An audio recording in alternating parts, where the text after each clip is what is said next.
Travail intérieur, est-ce qu'on n'en fait pas un peu trop? Est-ce qu'une overdose de travail intérieur, une overdose de développement personnel, spirituel, eh bien, est-ce que c'est possible?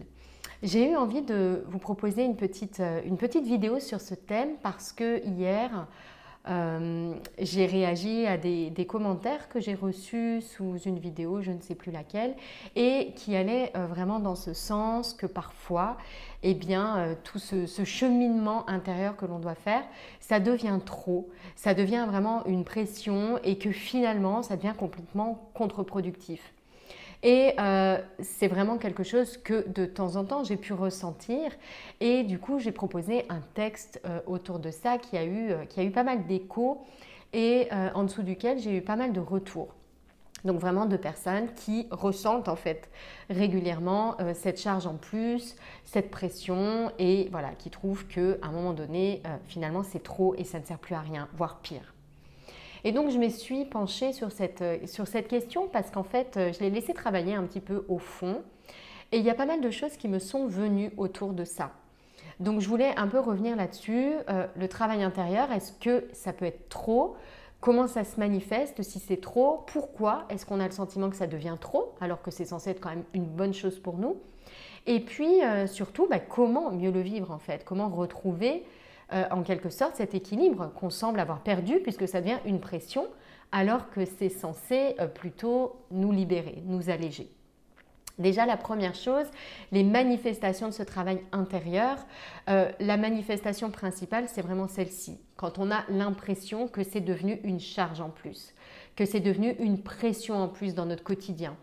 Donc il y a une pression, comme un sentiment d'urgence, de précipitation, l'impression aussi que on comprend des choses, mais que pour autant, on vit toujours les mêmes expériences, donc on est toujours dans les mêmes réactions un petit peu difficiles.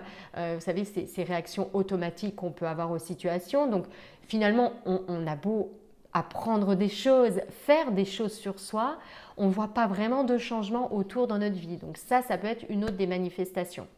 Donc il y a vraiment cette impression aussi de culpabilité, je fais plein de choses mais il ne se passe rien concrètement et donc tout ça, voilà, ça participe vraiment de ce sentiment-là d'être face à une charge en plus avec cette pression en plus.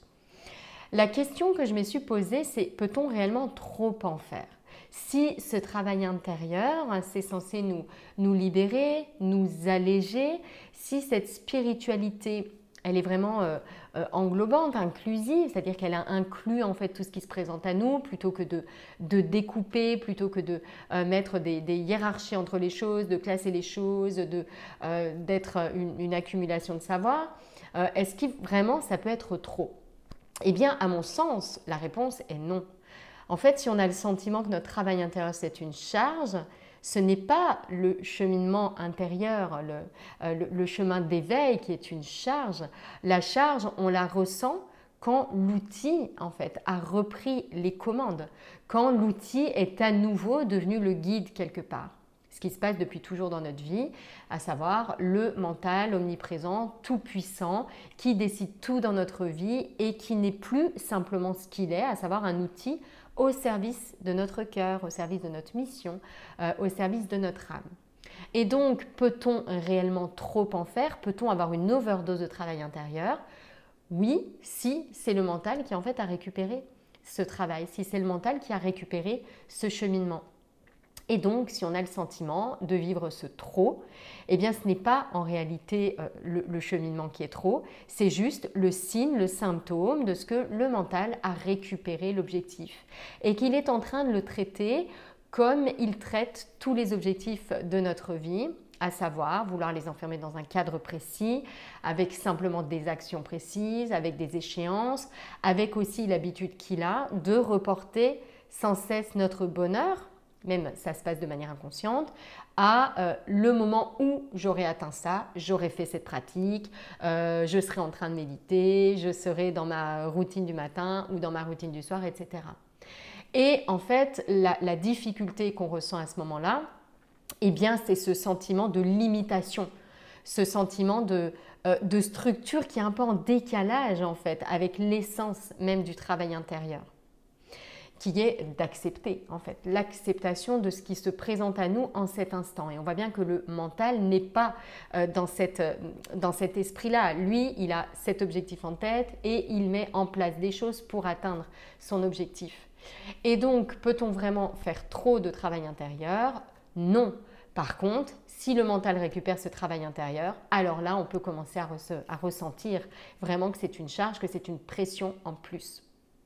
Du coup, quelques pistes, quelques clés pour ne plus ressentir cela.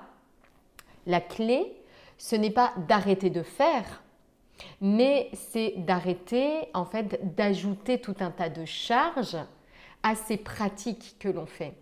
Ce qui nous fait mal, donc encore une fois, c'est le mental qui se réapproprie la chose, qui veut aller vite, donc c'est toutes les peurs qu'il y a autour de l'objectif, toute la séparation qu'il y a entre l'instant qu'on est en train de vivre et ce qu'on a envie d'atteindre. Dès lors qu'on se dit je serai aligné plus tard, mais là je ne suis vraiment pas du tout aligné, etc. Et qu'on reste vraiment dans cet état d'esprit-là, forcément il y a une souffrance qui s'installe. Donc il y a vraiment ces peurs qui sont là, la peur de ne pas y arriver, la peur que ça n'aille pas assez vite. Donc c'est le perfectionnisme aussi ici qui intervient et qui ajoute encore une souffrance à ce cheminement intérieur. Puisque, encore une fois, on a envie que ça aille plus vite, on a envie d'y arriver donc plus rapidement, donc on n'a pas de patience, on a envie d'aller plus loin, on a envie de ci, on a envie de ça, bref, on a tout un tas d'attentes en fait autour de l'objectif.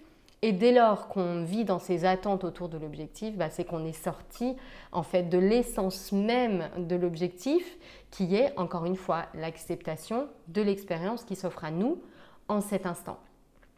Donc la première clé, ce n'est pas d'arrêter de faire, mais c'est d'inclure l'inconfort qu'on ressent dans ce cheminement intérieur à sa pratique. Parce qu'encore une fois, en réalité, il n'y a pas lieu de découper. Je vais faire ma routine du matin de 8h à 9h ou mon rituel de gratitude du soir de 20h à 20h30 et tout le reste, c'est la vie quotidienne et je fais comme je peux. Mais l'idée, c'est vraiment de toujours inclure. Donc, en cet instant, tourner son regard vers soi et observer l'inconfort lié au travail intérieur qui se manifeste et qui est encore une fois un signe de l'appropriation de l'objectif du travail intérieur par le mental et de l'outil qui est en train de reprendre les commandes. Donc la clé ici, ce n'est pas d'arrêter de faire ces routines, d'arrêter de les suivre, mais c'est plutôt de tourner son regard vers soi et d'observer l'inconfort lié au travail intérieur. Donc ça, c'est vraiment une clé qui est très très précieuse. Une autre clé, je dirais, c'est de veiller à ce que dans son travail intérieur, il y ait des temps de pratique et des temps de pause.